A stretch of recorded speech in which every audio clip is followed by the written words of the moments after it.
Selamat datang di Fakultas Hukum Universitas PGRI Kanjuruhan Malang. Mari bergabung bersama kami di Fakultas Hukum Unikama. Fakultas Hukum Via Presisia. Fakultas Hukum Luar biasa. Itu ajaran yang mengajarkan supaya kita mengadakan perlindungan dan jaminan terhadap hak asasi manusia. Tapi kenyataannya bahwa kita lihat manusia masih selalu berperang dan saling menghancurkan satu dengan lain. Dengan kekuasaan itu juga manusia sering menindas manusia yang lain. Lalu untuk melihat apa yang sudah terjadi dalam kenyataan hidup, timbul beberapa pemikiran daripada perjuangan hak asasi manusia, dan itu tercermin dalam ajaran beberapa tokoh Yunani, tokoh-tokoh Romawi, maupun pada masa abad pertengahan. Kita masuk pada slide yang pertama. Pemikiran pada zaman Yunani Solon, di mana tokoh Yunani pada abad ke-16 sebelum Masehi menganjurkan untuk diadakan perubahan dan pembaharuan dengan membuat undang-undang agar para budak diberi kemerdekaan dan membentuk badan keadilan yang disebut Heliasa dan majelis rakyat yang disebut Eselias. Lalu Sokrates di tahun 470 sampai 399 sebelum Masehi bersama muridnya Plato pada tahun 420 sampai 348 itu menganjurkan masyarakat untuk melakukan sosial kontrol kepada pemerintah yang zalim dan tidak mengakui nilai-nilai keadilan dan kebenaran. Menurut Sokrates, tugas negara adalah menciptakan hukum yang harus dilakukan oleh para pemimpin yang dipilih secara seksama oleh rakyat. Kita mengenal sebuah buku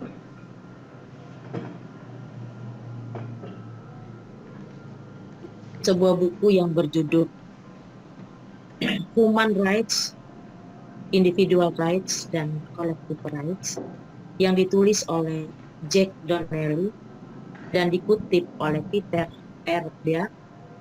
Dikatakan bahwa human rights are rights the human being process because they are human being, sebagai sebuah identitas yang membedakan manusia dengan makhluk lain, maka sudah sepantasnya hak asasi manusia diakui secara universal tanpa peduli apapun warna kulit, jenis kelamin, usia, latar belakang, kultural, dan pula agama atau kepercayaan spiritual.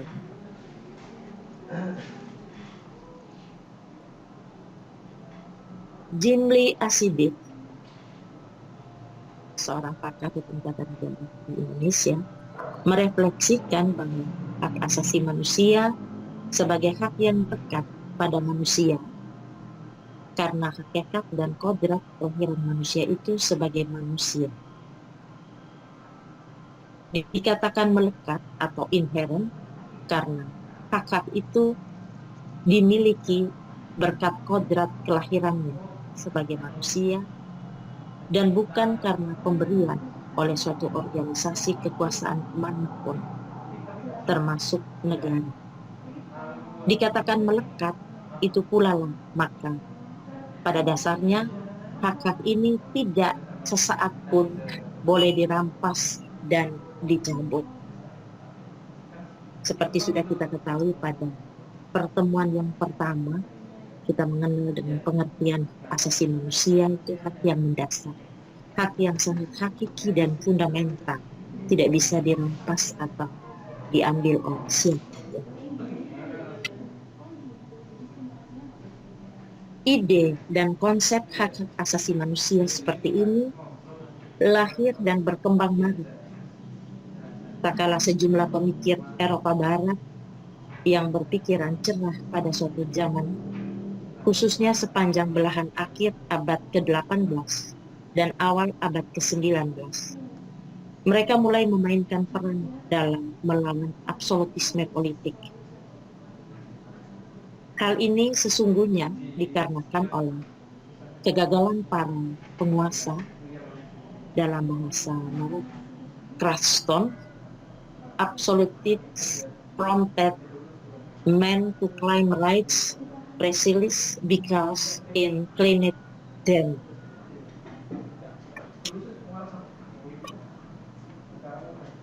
Lalu timbullah atau muncul Jean Jacques Rousseau yang menulis Du Contrat Social pada tahun 1776.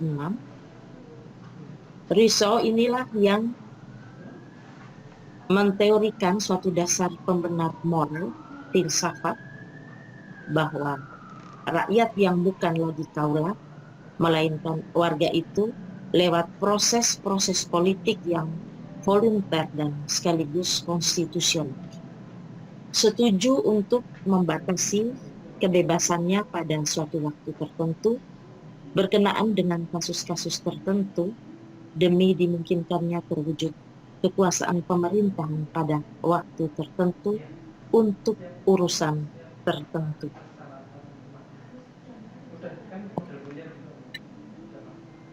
John Stuart Mill memiliki persamaan pemikiran dengan Bentham bahwa keadilan bersumber pada naluri manusia untuk menolong dan membahas kerusakan yang diderita baik oleh diri maupun oleh siapa saja yang mendapatkan simpati dari kita. Perasaan keadilan akan memberontak terhadap kerusakan, penderitaan, tidak hanya atas dasar kepentingan individu, melainkan lebih luas dari itu sampai kepada orang-orang lain yang kita samakan dengan diri kita sendiri. Hakikat dari keadilan sangat hakiki bagi kesejahteraan umat manusia. Kita lanjut di slide yang berikut.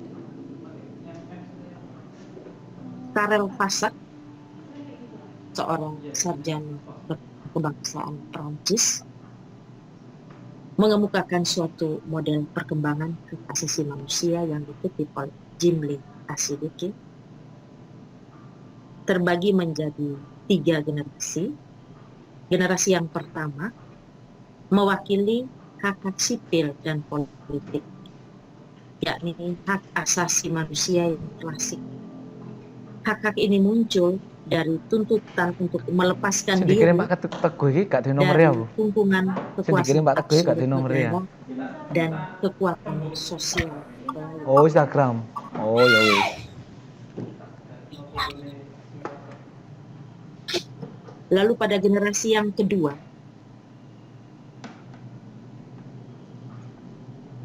di samping adanya International Conference of Civil and Political Rights, konsepsi hak asasi manusia mencakup pula upaya untuk menjamin pemenuhan kebutuhan untuk mengejar kemajuan ekonomi, sosial, dan kebudayaan, termasuk hak atas pendidikan, hak untuk menentukan status politik, hak untuk menikmati ragam penemuan-penemuan ilmiah dan kerjasama. lain. Kita lanjut pada slide yang berikut. Pada generasi yang ketiga, pada tahun 1980 muncul pula konsepsi baru hak asasi manusia, yaitu mencakup pengertian mengenai hak untuk pembangunan atau rights to development. Hak atas atau untuk pembangunan ini mencakup persamaan hak Paling atau kesempatan untuk maju yang berlaku bagi segala bangsa dan termasuk hak ambek Mbak Ratna apa setiap di orang laporno ya, mana di sandingno ngono. yang hidup sebagai Oh. bagian dari kehidupan bangsa tersebut. Hak untuk atau atas pembangunan ini antara lain meliputi hak untuk berpartisipasi dalam proses pembangunan, hak untuk menikmati hasil-hasil pembangunan, menikmati hasil-hasil dari perkembangan ekonomi, sosial, dan kebudayaan, Oh iya benar. pendidikan, kesehatan, distribusi, pendapatan, kesempatan kerja, dan lain sebagainya. Sebelum saya melanjuti pada slide yang berikut, saya jeda sebentar, mungkin ada pertanyaan dari teman-teman tentang beberapa hal yang sudah saya sampaikan slide Ora semaput. terdahulu. Mungkin ada yang bertanya, saya berikan kesempatan sebelum kita melanjut pada slide berikutnya.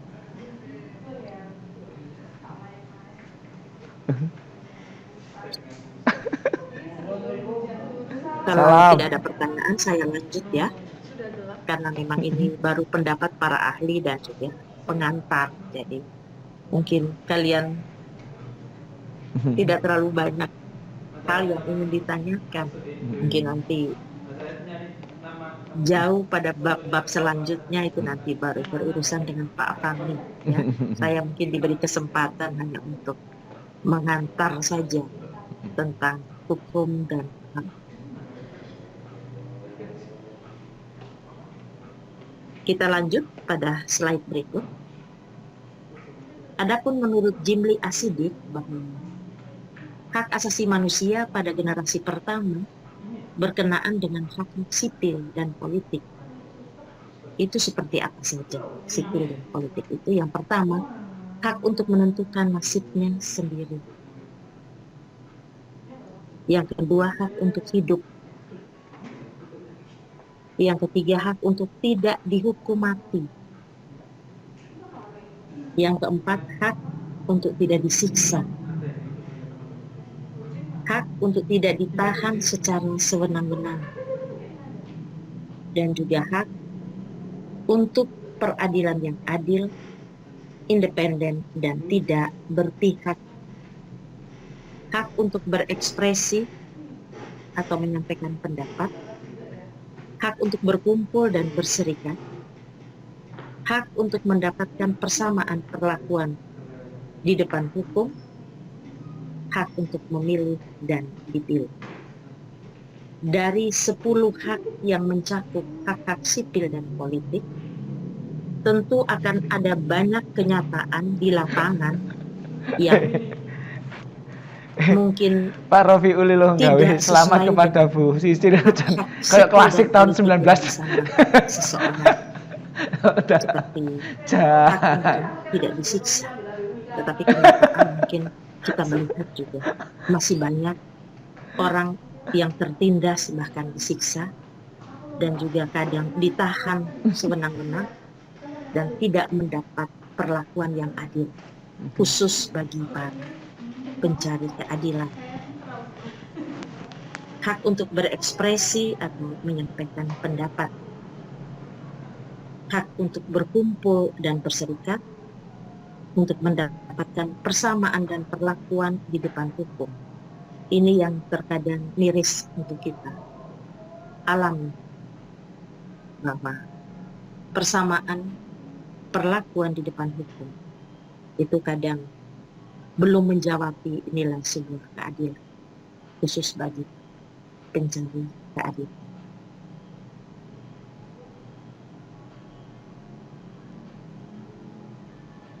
Generasi kedua berkenaan dengan hak-hak di bidang ekonomi, sosial, dan budaya yang menyangkut hak-hak sosial dan ekonomi. Antara lain, yang pertama, hak untuk bekerja. Yang kedua, hak untuk mendapatkan upah yang sama, hak untuk tidak dipaksa bekerja, hak untuk cuti, hak atas makanan, hak atas perumahan, hak atas kesehatan, hak atas pendidikan, hak untuk berpartisipasi dalam kegiatan kebudayaan, hak untuk menikmati kemajuan ilmu pengetahuan, hak untuk memperoleh perlindungan atas hasil karya cipta kita. Kita melihat dari 11 hak ini, hak untuk upah yang sama. Terkadang kita sering melihat ada demo bicara soal upah minimum legal, dan para buruh tak jemu-jemu, tak henti-hentinya mereka berdemo untuk menuntut haknya. Hak untuk cuti, kita tahu setiap pekerja diberi kesempatan untuk cuti sesuai dengan peraturan perundang-undangan. Hak atas makanan, kita hidup, kita perlu makan. Tidak mungkin kita hidup tanpa makan. Tidak mungkin kita bisa melanjutkan kehidupan. Hak atas perumahan, bicara hak atas perumahan ini kita perlu mendapat hunian yang layak, hunian yang pantas. Sementara masih banyak dari saudara-saudara kita yang belum mempunyai hunian yang layak. Yang berikut hak atas kesehatan. Sekarang kita banyak berbicara soal BPJS untuk membantu meringankan beban bagi saudara-saudara kita sakit. Hak atas pendidikan. Indonesia sebagai negara berkembang, belum kategori negara maju, kita masih negara berkembang. Tetapi pendidikan menjadi hal yang sangat mendasar dan fundamental, sehingga kita anak bangsa mempunyai bekal pengetahuan yang baik untuk peningkatan sumber daya manusia dalam mengisi pembangunan. Hak untuk berpartisipasi dalam kegiatan kebudayaan. Kita sedang mencanangkan muatan-muatan lokal, budaya-budaya lokal kita, dan kita perlu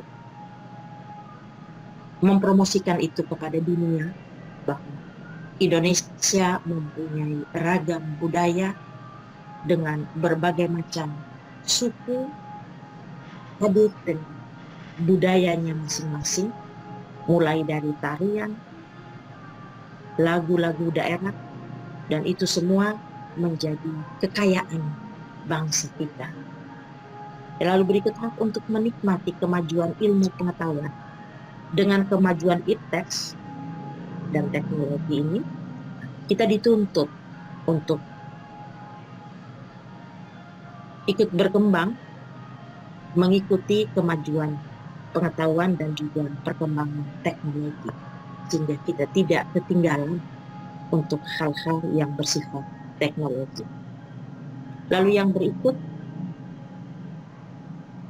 hak untuk memperoleh perlindungan atas hasil karya cipta.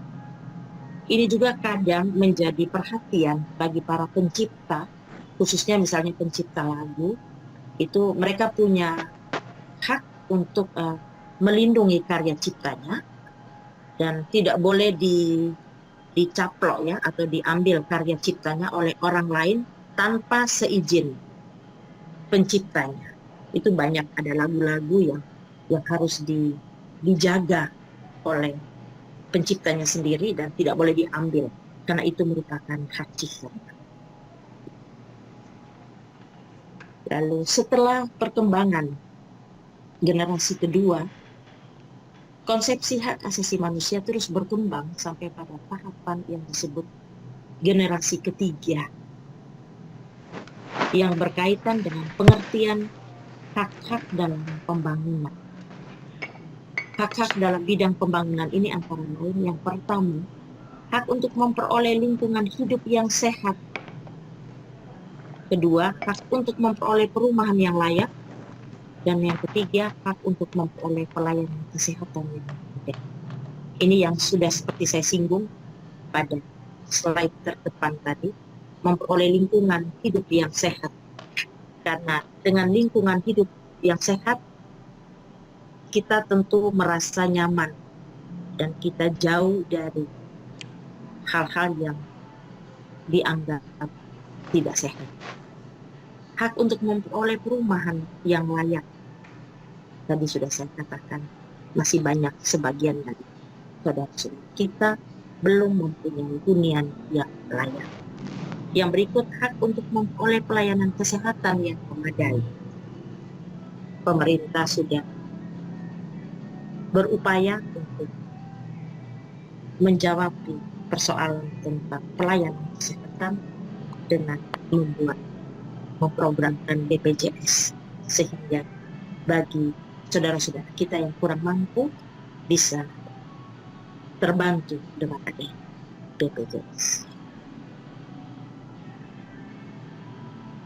Yang berikut, hak asasi manusia berlaku secara universal dan mengakui pula atas relativisme budaya yang mengakui perbedaan budaya negara-negara di dunia dengan jaminan perlindungan terhadap kelompok-kelompok budaya kaum minoritas, dan ini tertera pada pasal 27 Konvenan Hak Sipil dan Politik yang menentukan di negara-negara yang memiliki kelompok minoritas berdasarkan suku bangsa, agama, atau bahasa, orang-orang yang tergolong kelompok minoritas tersebut tidak boleh diingkari haknya dalam masyarakat bersama anggota-anggota kelompoknya yang lain, untuk menikmati budaya mereka sendiri, untuk menjalankan dan mengamalkan agamanya sendiri, atau menggunakan bahasa mereka sendiri. Di sini ditegaskan, di negara-negara yang memiliki kelompok minoritas berdasarkan suku bangsa, agama, dan bahasa, orang-orang tergolong kelompok minoritas tidak boleh diingkari. Jadi mereka diberi keleluasan untuk menggunakan bahasanya berdasarkan suku bangsa, agama, dan bahasa, dan mereka juga bisa menjalani dan mengamalkan agamanya sendiri atau menggunakan bahasa mereka sendiri.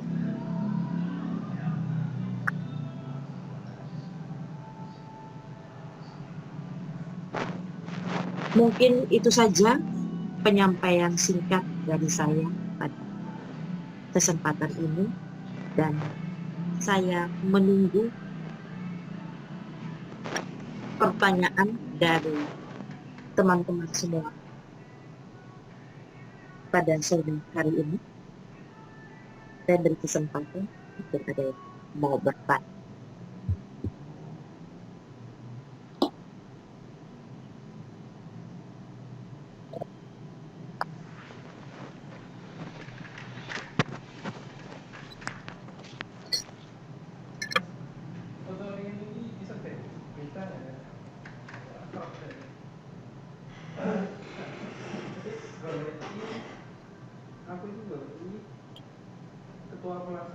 Teman-teman dari Kanjeringan Malang, mungkin ada yang mau bertanya, monggo silakan.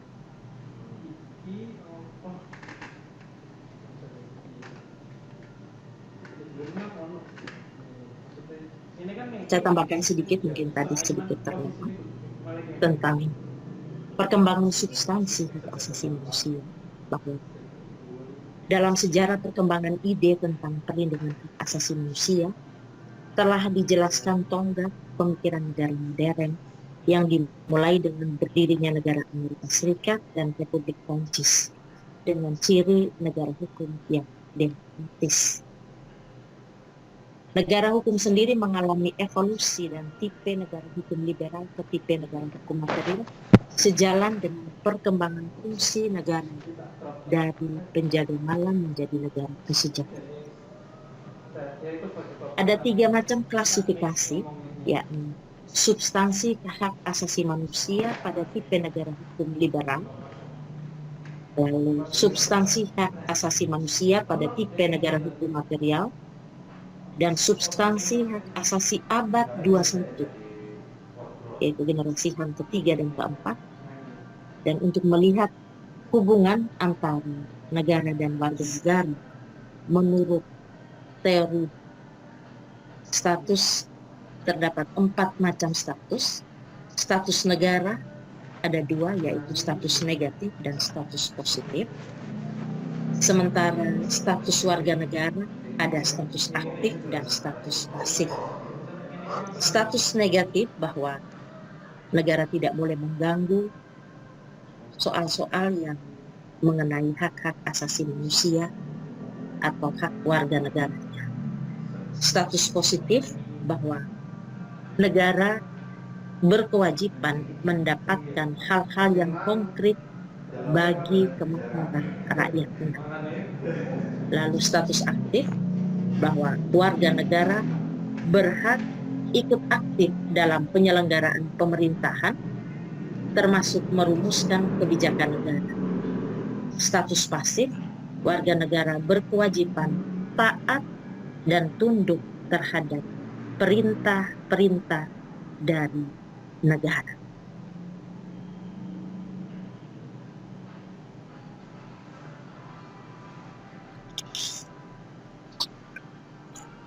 Itu saja sedikit tambahan dari saya. Saya menunggu pertanyaan dari teman-teman. Mungkin ada yang mau bertanya. Mohon maaf Bu, izin bertanya. Iya. Baik, terima kasih Bu. Untuk materi yang telah dipaparkan tersebut sudah dijelaskan juga terkait hak asasi yang dimiliki oleh manusia, yang bahkan negara sendiri pun tidak boleh melanggarnya, begitu ya Bu. Tetapi pada realitanya atau pada prakteknya, hak tersebut seringkali masih banyak dijumpai juga terjadi penolakan terhadap kelompok-kelompok minoritas. Nah, hal-hal seperti itu mengapa masih bisa terjadi, Bu? Padahal peraturan sudah sangat tepat dan bahkan bisa dikatakan sudah sempurna sekali untuk mengatur hak yang melekat pada diri manusia atau suatu masyarakat dalam bernegara. Tetapi di situasi realitanya, hal itu masih menjadi suatu Bu, seperti kayak susah untuk diterapkan gitu. Mohon izin bisa dijelaskan ya Bu, terima kasih. Memang pada kenyataannya aturan mengatur demikian bahwa negara itu tidak boleh terlalu mencampuri atau ikut campur urusannya. Tetapi kenyataan bahwa di lapangan masih saja ada seperti itu. Nah, ini biasanya kembali kepada kebijakan-kebijakan yang diambil oleh pemerintah yang terkadang belum pas kenyataannya di lapangan ketika berhadapan dengan masyarakat. Dan ini sebenarnya negara harus melakukan atau melaksanakan sosialisasi dulu berbagai macam aturan-aturan yang ada, sehingga masyarakat itu paham dengan aturan-aturan itu, lalu baru dilaksanakan tindakan. Saya misalnya contoh ya, penggusuran tanah atau lahan yang punya masyarakat. Itu kadang kita melihat bahwa itu sudah lama mereka tempati lahan tersebut, bahkan sudah sejak pada zaman leluhur nenek moyang. Tetapi terus pemerintah datang dengan serta-merta mengklaim bahwa itu milik negara dan itu harus dimanfaatkan untuk kepentingan negara. Sementara tidak melihat bahwa masyarakat ini akan ditempatkan kemana mereka ketika tanahnya itu digusur. Dan ini kadang terjadi perlawanan antara masyarakat kaum minoritas. Mereka melawan karena mereka merasa bahwa ini lahan yang sudah ditempati dan berangkat dari kultur sejarah mereka yang mereka bisa membuktikan hal itu. Tetapi kenyataan negara mengambil, bahkan ada yang diambil tanpa membayar ganti rugi. Tetapi dalam pembicaraan itu biasanya mengatakan bahwa negara akan memberikan ganti rugi. Tapi kenyataan bahwa kadang ganti rugi tidak sesuai dengan nominal yang sudah disampaikan oleh pihak negara kepada masyarakat, khususnya kaum minoritas. Jadi saya merasa bahwa itu sebenarnya hal-hal yang kebijakan-kebijakan yang ambil oleh pemerintah, tetapi sebenarnya belum menyentuh kepentingan rakyat banyak, khususnya kaum minoritas. Sehingga di situ bisa terjadi ketidakadilan bagi orang-orang kecil, orang-orang yang memang merasa akhirnya mereka tertindas karena situasi seperti itu. Itu saja Mbak jawaban dari saya.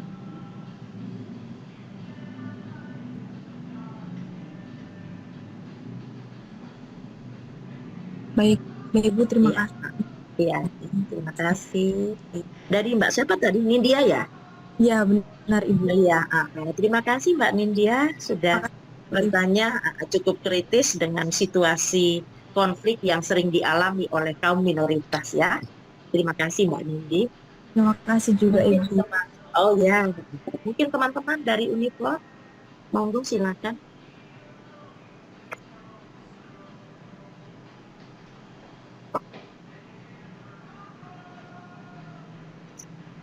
Yutor mungkin mau bertanya.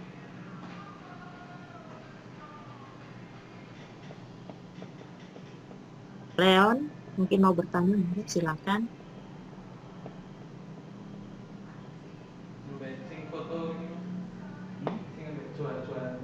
Egen,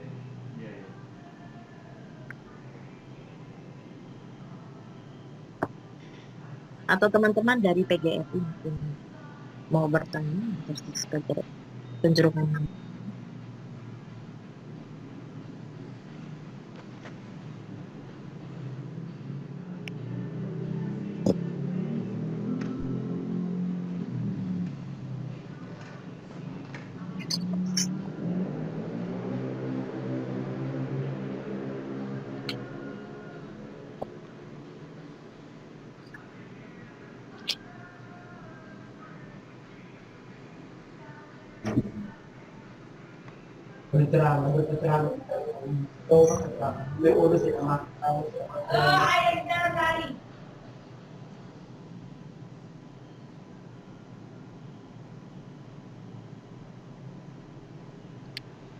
Apa masih ada yang mau bertanya? Silakan.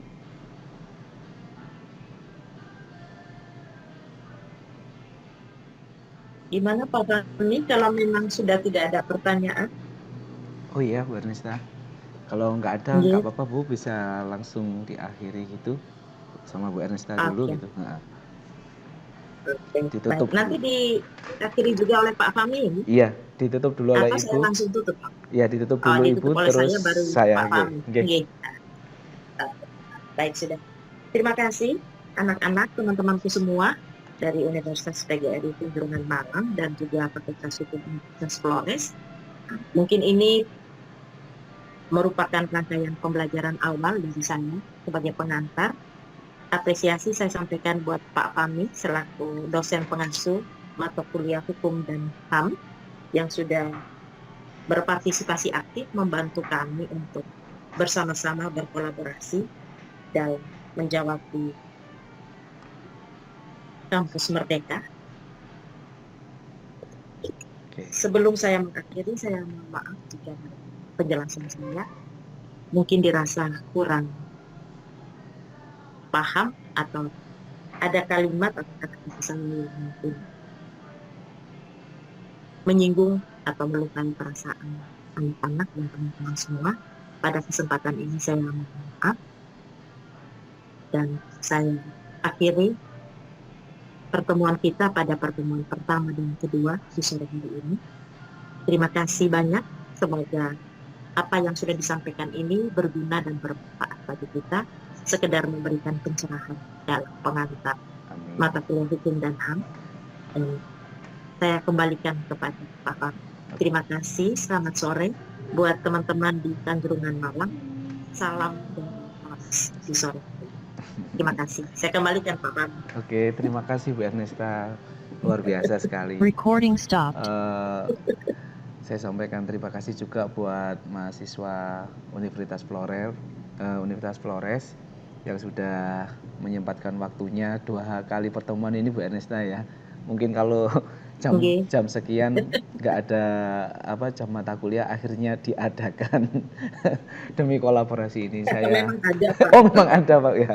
Saya ucapkan terima Ada, kasih. iya, Terima kasih Bu Ernesta beserta teman-teman semuanya. Semoga kolaborasi ini tidak berakhir di sini, tapi kita nanti berjumpa lagi di lain waktu. Nanti saya mohon izin Bu Ernesta, nanti ada beberapa tugas seperti pelatihan dari Pak Zaini kemarin, Bu Ernesta, untuk komen-komen saja di Sepada nanti yang sudah akan kami sediakan. Kemungkinan besok kami informasikan begitu Bu Ernesta. Yeah. Terima kasih banyak Pak Fahmi. Saya juga berharap untuk kolaborasi kita tidak berakhir di sini ya. Iya Ibu. Dan juga saya merasa senang dan bahagia karena memang mendapat banyak saudara. Betul. Dari Malang. Iya. Kita terus bergayung bersambut ya Pak Fahmi. Iya Bu. Untuk tujuan lembaga pendidikan kita dan juga untuk bekal buat anak-anak kita. Oke, siap. Terima kasih Pak. Terima kasih. Selamat sore Bu Ernesta. Terima kasih banyak. Iya, teman-teman Flores terima kasih, teman-teman Unikama terima kasih. Selamat sore semuanya. Sehat terus. Oke, Kak, sehat terus. Nggih. Izin saya close Bu nggih, teman-teman. Oke. Oh, mungkin sebentar. Ini kita belum foto bareng nih. Iya. Oke, bisa di-on-kan kameranya. Di-on-kan semua kameranya. Mohon dibantu Nindi ya untuk screenshot. Oke, dalam hitungan 3 ya. Berikan senyum termanis lintas pulau dari Flores sampai ke Jawa. Oke. 1, 2, 3.